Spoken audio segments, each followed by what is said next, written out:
الحمد لله وكفى وسلام على عباده الذين اصطفى أما بعد فإن خير الحديث كتاب الله وخير الهدي هدي محمد صلى الله عليه وسلم وشر الأمور محدثاتها وكل محدثة بدعة وكل بدعة ضلالة وكل ضلالة في النار. وأعوذ بالله السميع العليم من الشيطان الرجيم. بسم الله الرحمن الرحيم. يا أيها الذين آمنوا اتقوا الله وقولوا قولا سديدا يصلح لكم أعمالكم ويغفر لكم ذنوبكم ومن يطع الله ورسوله فقد فاز فوزا عظيما. يا أيها الذين آمنوا اتقوا الله حق تقاته ولا تموتن إلا وأنتم مسلمون. يا أيها الناس اتقوا ربكم الذي خلقكم من نفس واحدة وخلق منها زوجها وبث منهما رجالا كثيرا ونساء واتقوا الله الذي تساءلون به والأرحام إن الله كان عليكم رقيبا. اللهم صل على محمد وعلى آل محمد وعلى آل محمد وبارك وسلم وصل عليه. قال رب اشرح لي صدري ويسر لي أمري واحلل عقدة من لساني يفقهوا قولي. رب زدني علما رب زدني علما. وقال الله تبارك وتعالى في كلام آخر واتخذوا من مقام إبراهيم مصلى. وقال النبي صلى الله عليه وسلم اللهم أعز الإسلام بعمر بن الخطاب. محترم ساتھیوں، مختصر سے ہندوستان کے بعد آج آپ حضرات کے سامنے جس عنوان پر گفتگو کرنا چاہتا ہوں وہ عنوان ہے کہ سیدنا عمر بن خطاب رضی اللہ تعالی عنہ کے فضائل آپ کے سامنے بیان کروں گا کہ وہ عظیم ہستی ہیں کہ جنہوں نے جس انداز سے زندگی گزاری آج اپنے دور بین بھی اس بات کی گواہی دیتے ہیں کہ واقعی اس کائنات کے اندر آج اس دنیا پر حکمران اور حکومت اس انداز سے کی چھوٹا تو چھوٹا بڑے سے لے کر ہر عدلے تک ان کے حقوق پورے کیا اگر کوئی ہے وہ سیدنا عمر بن خطاب رضی اللہ تعالی عنہ. آج ان کی فضیلت ان کی سیرت آپ کے سامنے بیان کروں گا. اللہ تعالیٰ سے دعا ہے اللہ اخبار جان کرنے کی توفیق عطا فرمائے اور اس کے بعد ہم سب کو سیدنا عمر بن خطاب رضی اللہ تعالی عنہ کی زندگی کے اوپر چلنے کی توفیق عطا فرمائے. عزیز ساتھیوں، یہ ماہ محرم جو ہمارے سامنے اسلام کا پہلا مہینہ یہ جو چل رہا ہے، اسی مہینے کی پہلی تاریخ کو سیدنا عمر بن خطاب رضی اللہ تعالی عنہ کو نصیب ہوئی اسی محرم کی پہلی تاریخ میں، اور اسلام کی پہلی شہادت اگر کسی صحابی کو ملی تھی وہ سیدنا عمر بن خطاب رضی اللہ عنہ، اور ان کی خواہش بھی یہ تھی کہ جب پیغمبر علیہ السلام اور پہاڑ پر چل رہے تھے اور پہاڑ ہلنے لگا تو پیغمبر علیہ السلام نے اور پہاڑ کو مخاطب کیا کہ خود یا احد، اے احد پہاڑ تو رک جا، تجھے ہلنے کی ضرورت نہیں، کیا تجھے معلوم نہیں کیا تجھ پر ایک نبی سوار ہے،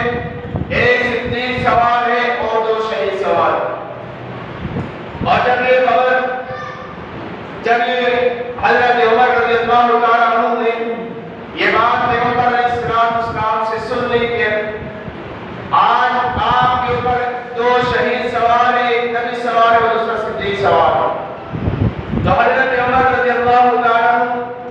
بیان کرتے کہ میں نے اس دن سے لے کر جب تک مجھے موت واقع نہ ہو گئی اس وقت تک میں اللہ سے دعا کرتا رہا تھا مجھے موت دینی تو شہادت کی موت دینی،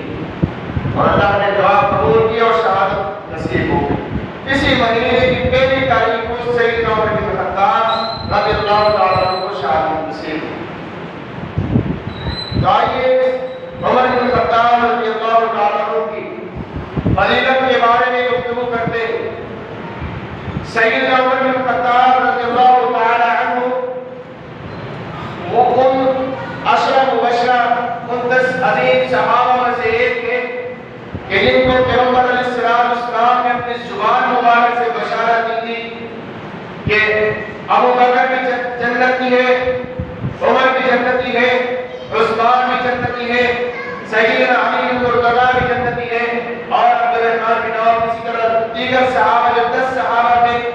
پیغمبر علیہ السلام نے 10 صحابہ کے نام لیے کہ یہ جنتی ہے، آج کے بعد عمل کرے نہ کرے اللہ تعالیٰ نے ان کو جنت واجب کر۔ یہ ان عظیم 10 صحابہ سے ایک ہے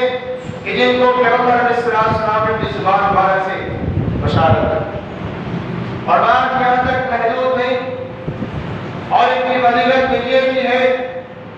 پیغمبر علیہ السلام نے خود فرمایا تھا کہ انا خاتم النبیین لا نبی بعدی،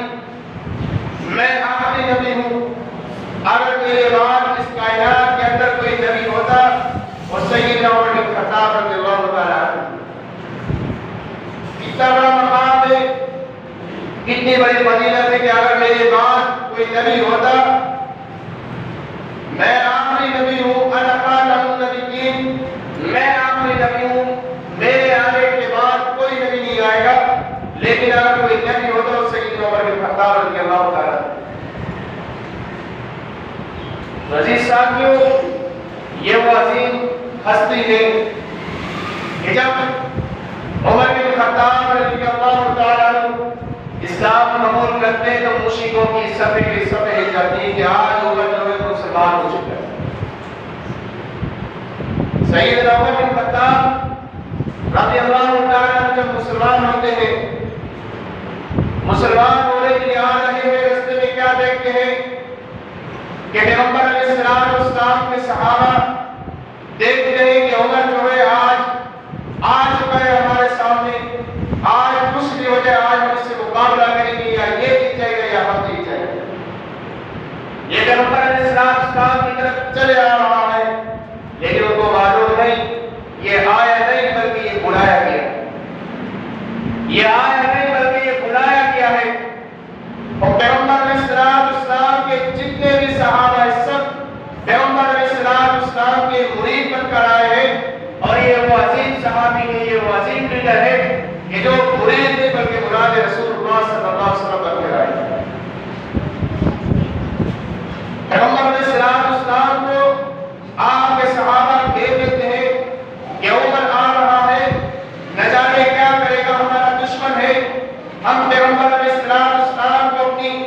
اپنے گھر میں لے لیتے ہیں، وہ آئے گا ہم اس سے مقابلہ کرنے کے لیے تیار ہیں۔ سب سے پہلے آپ علیہ السلام کے چچا حمزہ رضی اللہ تعالی عنہ تلوار کو نیام سے نکالتے ہیں، تلوار نیام سے جب نکلتی ہے سیدنا عمر بن خطاب رضی اللہ تعالی عنہ کی طرف اشارہ کرتے ہیں، صحابہ سب کے سب صحابہ جمع ہو جاتے، کیا ہم عمر سے مقابلہ کریں گے؟ عمر جیتے گا یا ہم جیتیں گے؟ ایک ہی فیصلہ ہوگا، وہ فیصلہ آج ہم کر لیں گے،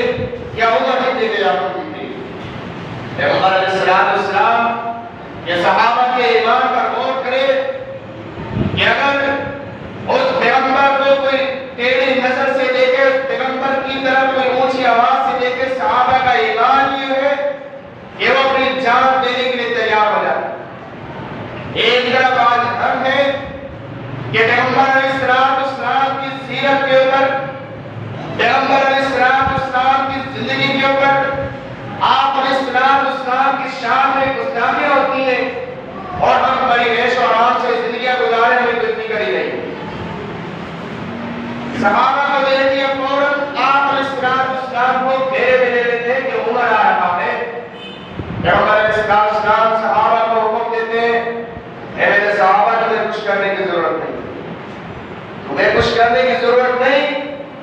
یہ آج میری مراد اس خالق نے، اس مالک نے پوری کرنے میں دعا کی تھی اس خالق سے، اللہم اعز الاسلام بعمر بن الخطاب، یا اللہ عمر کے اسلام قبول کرنے سے اسلام کو عزت مل جائے گی، غلبہ حاصل ہو جائے گا، اسلام اوپر آ جائے گا۔ یہ مشرکین مکہ ہمیں بیت اللہ کے اندر نماز نہیں پڑھنے دیتے، ہمیں عبادت کرنے سے بھگاتے ہیں، ہم چھپ چھپ کر عبادت کر رہے ہیں۔ اللہم اعز الاسلام بعمر بن الخطاب، اے اللہ میں تجھ سے دعا کرتا ہوں کہ عمر کو ہدایت دے دے، عمر اسلام لے آئے گا، اسلام کو عزت مل جائے گی۔ صحابہ کو حکم دیا، صحابہ تم سائن ہو جائے، کچھ کرنے کی ضرورت نہیں، یاد مرید ہے، یاد میری مراد اس خالق نے پوری کرنے میں دعا قبول ہو۔ پیغمبر علیہ السلام کے پاس آتے ہیں، پیغمبر علیہ السلام سے کہتے ہیں اللہ کے نبی مجھے کلمہ پڑھائیں، میں مسلمان ہونا چاہتا ہوں، اشہد ان لا الہ الا اللہ و اشہد ان محمد عبدہ و رسولہ، میں گواہی دیتا ہوں اس بات کی کہ اس خالق کے علاوہ کوئی عبادت کے لائق نہیں، اور محمد رسول اللہ صلی اللہ علیہ وسلم میں اللہ کے رسول ہے، اس کے بدلے میں گواہی دی۔ جب حضرت عمر رضی اللہ عنہ اسلام قبول کر لیتے ہیں، مسلمان ہو جاتے ہیں، تو پیغمبر علیہ السلام صحابہ کی دو صفیں بنا دیتے ہیں، دو صفیں بنا دی گئی۔ پہلی صف کے اندر آپ علیہ السلام کے چچا حضرت حمزہ رضی اللہ تعالی عنہ اپنی تلوار یام سے نکال کر پہلی جو صف بنی ہوئی ہے ان کی حفاظت کے لیے کھڑے ہوئے، اور دوسری صف میں سیدنا عمر بن خطاب رضی اللہ تعالی عنہ کو کھڑا کر دیا گیا۔ تو مشرکین مکہ کی جب نظر پڑی، مشرکین مکہ کیا دیکھتے ہیں، اور انہوں نے دیکھا کہ آج عمر بھی اسلام قبول کر چکا ہے، عمر بھی مسلمان ہو چکا ہے، نبی کا کلمہ پڑھ چکا ہے، نبی کا مرید بن چکا ہے، آج ہم آ چکے، آج ہماری شکست ہو چکی۔ سیدنا عبداللہ بن عباس رضی اللہ تعالیٰ عنہ بیان کرتے ہیں کہ لما اسلم اتانی جبرائیل، کہ جب حضرت عمر رضی اللہ تعالیٰ عنہ نے اسلام قبول کیا، کلمہ پڑھ لیا، تو اللہ تعالیٰ نے آسمان سے جبرائیل امین کو بھیجا۔ جبرائیل امین آتے ہیں، خبر دیتے ہیں، اے اللہ کے نبی صلی اللہ علیہ وسلم استبشر اہل السماء باسلام عمر، عمر رضی اللہ تعالیٰ عنہ کے اسلام قبول کرنے سے آسمان پر جتنے بھی فرشتے سارے آج خوش ہیں، خود خالق بھی اس عمر کے اسلام لانے سے خوش ہے، لیکن زمین کے شیطان، زمین کے مشرک، زمین کے ظالم آج کدھر رہے، ان کی سبیں ہل چکی کہ آج عمر اسلام لے آئے۔ تو عبداللہ بن عباس بھی فرماتے ہیں کہ جب حضرت عمر رضی اللہ تعالیٰ عنہ نے اسلام قبول کر لیا تو مشرکین مکہ نے ایک ہی آواز لگائی، کہنے لگے کہ مسلمانوں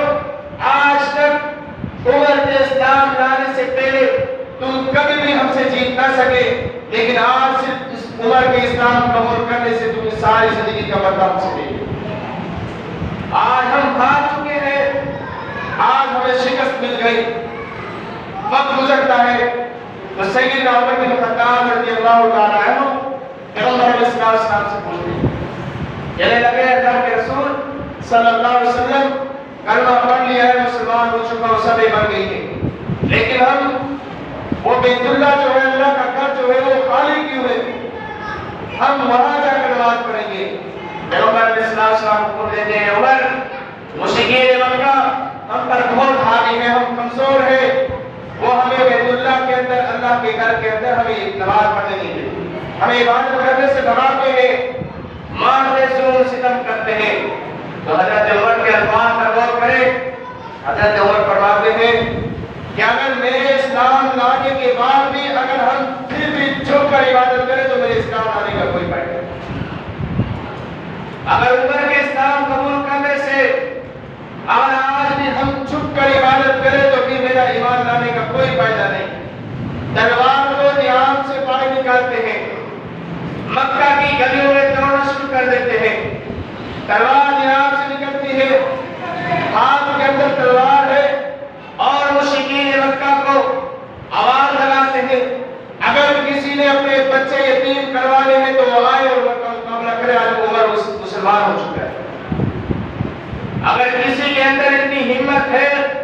اگر کسی کے اندر اتنی جرأت ہے تو وہ آئے اور عمر کا مقابلہ کرے، آج عمر مقابلے کے لیے تیار ہے۔ اور یہ وہ عمر ہے کہ مسلمان ہونے کے بعد نہیں بلکہ اسلام قبول کرنے سے پہلے کی زندگی اگر دیکھی جائے، ایک مرتبہ جب لوگ انہیں حکم دیتا ہے، انہیں دھمکی دیتا ہے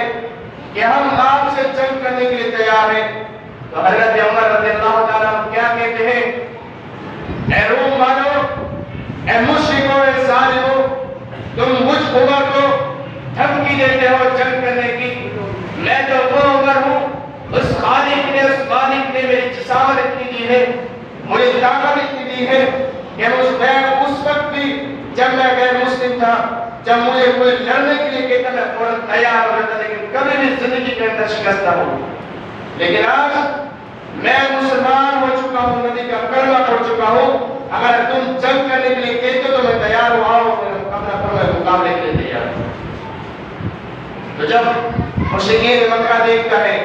کہ عمر جو آواز لگا رہا ہے کہ اگر کسی کے اندر ہمت ہے تو آئے اور میرا مقابلہ کرے، میں مقابلے کے لیے تیار ہوں، کوئی بندہ نہیں، جتنے بھی سردار ہیں سارے کے سارے تھک ہار کر بیٹھ گئے کہ آج عمر اسلام لے آیا ہے، آج ہماری شکست ہو چکی ہے۔ اور یہ وہ عمر ہے کہ جن کے بارے میں قرآن گواہی دیتا ہے کہ عمر کہ اسلام قبول کرنے سے عمر دشمن تو دشمن، شیطان بھی، ابلیس بھی اس عمر کے راستے کو چھوڑ دیتا ہے۔ پیغمبر علیہ السلام فرماتے ہیں، عمر تیری عزت، تیرا مقام، تیرا مرتبہ یہ ہے کہ دشمن تو دور کی بات ہے، اگر شیطان بھی تیرا راستہ دیکھ لے کہ عمر گزر رہا ہے، شیطان بھی تیرا راستہ بدل دیتا ہے۔ اور جب پیغمبر علیہ السلام نے حضرت عمر کی جرأت دیکھی، آپ کی قوت دیکھی کہ آپ جو ہے مکہ کی گلیوں کے اندر اعلان کر رہے ہیں کہ اگر کوئی ہمیں عبادت سے روکنا چاہتا ہے تو آئے ہمارا مقابلہ کرے، تو اس وقت پیغمبر علیہ السلام نے سیدنا عمر بن خطاب رضی اللہ تعالیٰ عنہ کو حکم دیا، مخاطب کیا، فرمایا کہ عمر تمہارا نام عمر بن خطاب نہیں بلکہ آج سے تمہارا نام عمر فاروق ہے۔ فاروق کا مطلب یہ ہے کہ حق اور باطل کے اندر فیصلہ کرنے والا، جھوٹ اور غلط کو واضح کرنے والا۔ آج تمہارا نام صرف عمر بن خطاب نہیں بلکہ آج سے تمہارا نام عمر فاروق ہے۔ اور عمر فاروق کے نام سے لوگ اتنے ڈرتے تھے، اتنے خوف کھاتے تھے کہ عمر سے مقابلے کرنے کے لیے کوئی نہیں آتا۔ اللہ تعالیٰ نے عزت دی اسلام کو، اور اس عمر کے اسلام قبول کرنے سے عبداللہ بن مسعود فرماتے ہیں کہ جب عمر رضی اللہ تعالیٰ نے اسلام قبول کر لیا، ہم نے چھپ چھپ کر عبادتیں کی تھی، ہم نے بیت اللہ کے طواف نہیں لگائے، بڑے مایوس تھے، بڑی ہمیں پریشانی ہوتی تھی، بے بس تھے لیکن کچھ نہیں کر سکتے تھے. لیکن عمر کے اسلام لانے سے ہم نے بیت اللہ کے طواف بھی کیا، بیت اللہ کے اندر نماز بھی پڑھی، حج بھی کیا، عمرہ بھی کیا. یہ وہ عمر ہے کہ جس کے اسلام قبول کرنے سے ہمارے لیے اللہ تعالیٰ نے آسانیاں پیدا کر دی. اور یہ وہ عمر ہے کہ جس کو اللہ تعالیٰ نے خود پیغمبر علیہ السلام کی خدمت میں پیش کر دیا کہ محمد صلی اللہ علیہ وسلم آج تک جتنی پریشانیاں تھیں وہ عمر کے اسلام قبول کرنے سے ساری پریشانیاں ختم ہو گئی. اور حضرت عمر رضی اللہ تعالیٰ عنہ وہ عظیم صحابی ہیں، یہ وہ عظیم ہستی ہے کہ جو زمین پر مشورہ کرتے اللہ تعالیٰ ان کی زبان سے نکلے ہوئے الفاظ کو وہی الفاظ قرآن بنا کر پیغمبر علیہ السلام کے اوپر وحی کی صورت میں نازل کرتے. تو جب ایک مرتبہ حضرت عمر رضی اللہ تعالیٰ عنہ مسجد نبوی کے اندر مکہ کے بیت اللہ میں جب تشریف فرما ہے، پیغمبر علیہ السلام موجود ہے، آپ کے صحابہ بھی موجود ہیں، تو حضرت عمر رضی اللہ تعالیٰ بیان کرتے ہیں اللہ کے رسول صلی اللہ علیہ وسلم یہ جو مقام ابراہیم ہے جہاں پر ابراہیم علیہ السلام کھڑے ہوئے تھے، یہ وہ عظیم ہستی ہے، یہ وہ عظیم نبی ہے کہ جنہوں نے بیت اللہ تعمیر کیا تھا. ایسا ہونا چاہیے کہ ہم 2 رکعت نماز ان کے لیے بھی پڑھے، ان کی جگہ پر کھڑے ہو کر پڑھے. اللہ تعالیٰ ان کا کیا ہوا عمل قیامت تک جاری رکھے. تو اللہ رب العالمین نے یہ الفاظ سنے کہ عمر کا فیصلہ ہے کہ مقام ابراہیم پر نماز پڑھنی چاہیے. تو اللہ رب العالمین نے پہلے پارے کے اندر آیت نازل کر دی وَاتَّخِذُوا مِن مَقَامِ إِبْرَاهِيمَ مُصَلًّى. اے محمد صلی اللہ علیہ وسلم جس طرح تیرا میرا یہ عمر کہتا ہے کہ مقام ابراہیم پر نماز پڑھنی چاہیے، وہ بہو یہی الفاظ میں قرآن کی آیت میں جس پر نازل کرتا ہوں وَاتَّخِذُوا مِن مَقَامِ إِبْرَاهِيمَ مُصَلًّى. یہ جو مقام ابراہیم ہے، ابراہیم کی جو جگہ ہے جہاں پر ابراہیم علیہ السلام کھڑے ہوئے تھے، آپ یہاں پر صحابہ کو اپنے ماننے والوں کو حکم دے دے کہ آپ نے یہاں نماز پڑھیں. زمین پر مشورہ ہے اور آسمان سے اللہ رب العالمین قرآن کی صورت میں وحی پیغمبر علیہ السلام پر نازل کر رہے ہیں. اور یہی نہیں بلکہ پیغمبر علیہ السلام کے گھر میں سیدنا عمر بن خطاب رضی اللہ تعالیٰ عنہ تشریف فرما ہے، پیغمبر علیہ السلام سے گفتگو کر رہے ہیں. اللہ کے رسول صلی اللہ علیہ وسلم پردے کا حکم ہونا چاہیے. آپ کے گھر میں مشرک بھی آتے ہیں اور اپنے بھی آتے ہیں، ہر قسم کے لوگ آپ سے مشورہ مانگتے ہیں، آپ کے گھر تشریف لاتے ہیں. میری غیرت گوارا نہیں کرتی کہ آپ کے گھر میں کوئی غیر آئے اور آپ کی بیویاں آپ کی بیٹیاں بغیر پردے سے گھومتی رہی ہوں، میری غیرت گوارا نہیں کرتی. پردے کا حکم ہونا چاہیے اس لیے کہ آپ کے گھر کے اندر عورتیں موجود ہیں، عمر کی غیرت گوارا نہیں کھاتی. تو اللہ رب العالمین نے فوراً پیغمبر علیہ السلام کو حکم دیا، آپ کو مخاطب کیا کہ محمد صلی اللہ علیہ وسلم کیا آپ کا صحابی آپ کی مراد عمر بن خطاب رضی اللہ تعالیٰ پردے کا کہتا ہے، میں جب اس کی بات کو قبول کرتا ہوں فوراً قرآن کی آیت نازل کرتا ہوں. فرمایا کہ یا ایھا النبی قل لازواجک وبناتک ونساء المؤمنین یدنین علیہن من جلابیبہن. پیغمبر علیہ السلام کو حکم دیا یا ایھا النبی، اے نبی میں خالق آپ کو حکم دیتا ہوں، مشورہ عمر کا ہے، بات میری ہے، الفاظ میرے ہیں، وحی میری ہے. یا ایھا النبی قل لازواجک، اے محمد صلی اللہ علیہ وسلم سب سے پہلے آپ پردے کا حکم دیں اپنی بیویوں کو. قل لازواجک، اپنی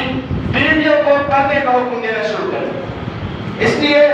کہ عمر کی غیرت گوارا نہیں کھاتی کہ آپ کے گھر میں کوئی غیر آئے اور آپ کی عورتیں بغیر پردے سے گھوم رہی ہو. عمر کی غیرت گوارا نہیں کھاتی اور میری بھی غیرت گوارا نہیں کھاتی کہ آپ کے گھر کے اندر عورتیں موجود ہو اور کوئی غیر بندہ آپ سے سوال کرے، میری غیرت گوارا نہیں کھاتی. میں خالد آپ کو حکم دیتا ہوں آپ سب سے پہلے اپنی بیویوں کو حکم دیں قل لازواجک، پردے کا حکم دیں وبناتک. اور ایک بات یہاں پر بھی واضح کر دوں کہ جو لوگ یہ کہتے ہیں کہ پیغمبر کی صرف ایک ہی بیٹی ہے، اگر ایک بیٹی ہوتی یا تو پھر نعوذ باللہ قرآن کو غلط کری یا پھر اپنی بات کو درست کری۔ قرآن نے کیا بات کہے، وہ بنا دی کر اپنی بیویوں کو، وہ بنا دی کر اپنی بیٹیوں کو بھی حکم دے کہ وہ پردے کا اہتمام کرے، اسی کے اندر ان کی کامیابی ہے۔ اگر وہ پردہ نہ کرے گی،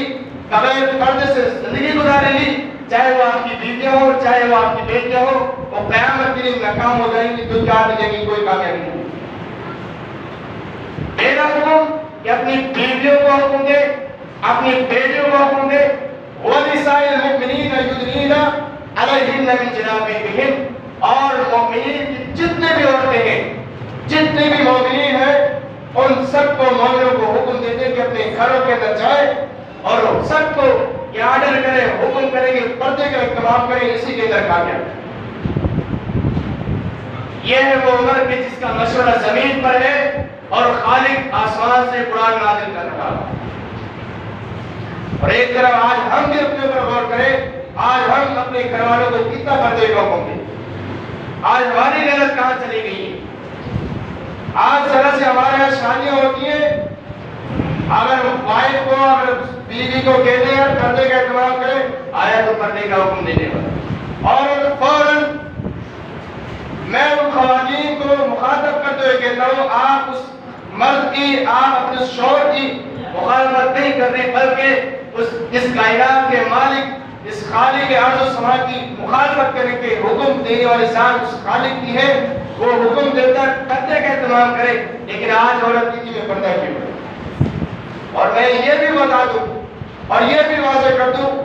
کہ وہ خالق، وہ مالک سب سے عمدہ چیز اگر کوئی دیتا ہے تو سب سے پہلے اپنے پیغمبر کو دیتا ہے، اور سب سے عمدہ چیز اگر کسی کو دیتا ہے تو اپنے پیغمبر کی بیویوں کو دیتا ہے۔ اگر پردہ اتنی بری چیز ہوتی، اگر پردہ عورت کے حسن کو چھپانے والی چیز ہے، اگر برقع پہننے سے عورت کی خوبصورتی، عورت کا حسن چھپ جاتا ہے، تو اللہ بھی اپنی نبی کی بیویوں کو کبھی حکم نہیں دیتا کہ تم پردہ کرو۔